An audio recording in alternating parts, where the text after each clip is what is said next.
espírito. Pois não, Sr. Chico Xavier, eu queria saber agora o seguinte: os espíritas dizem que os renascimentos sucessivos da criatura humana têm por objetivo a sua evolução.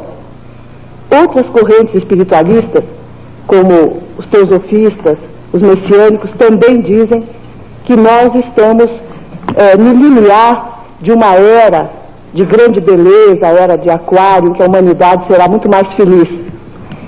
Eu gostaria de perguntar ao senhor o seguinte: se temos mais de uma dezena de séculos de evolução, se estamos no limiar de uma era de encontro da criatura humana consigo própria, como que o senhor explica as violências do mundo atual, como a guerra do Vietnã, a violência da sociedade de consumo? Isso, a nosso ver, não representa grande evolução da humanidade. Violência do mercado de consumo? A sociedade de consumo. Ah, sim. E a violência da guerra do Vietnã, por exemplo.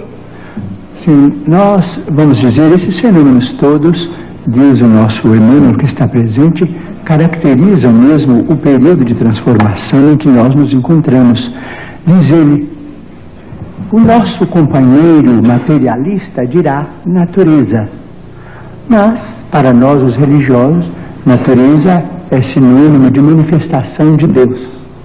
Então Deus cria a natureza, Deus cria a vida, mas o homem, os homens ou as mulheres do planeta são filhos de Deus e podem modificar a criação de Deus. Nós nos encontramos no limiar de uma era extraordinária, se nos mostrarmos capacitados coletivamente a recebê-la com a dignidade devida.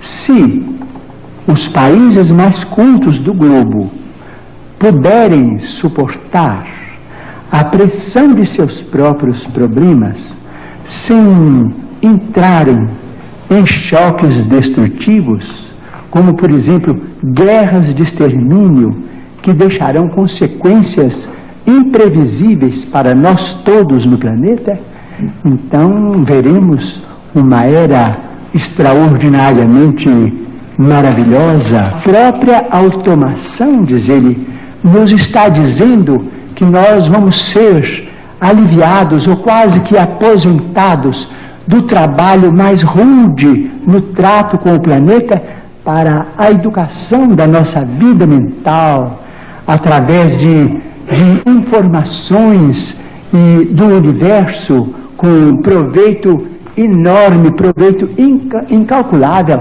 para benefício da humanidade. Mas isso terá um preço, terá o preço da paz.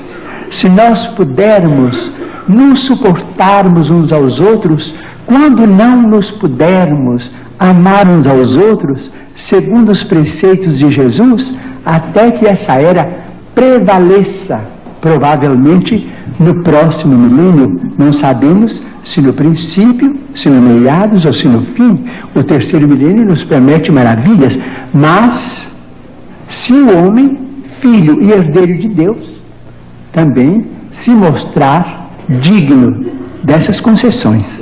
A igreja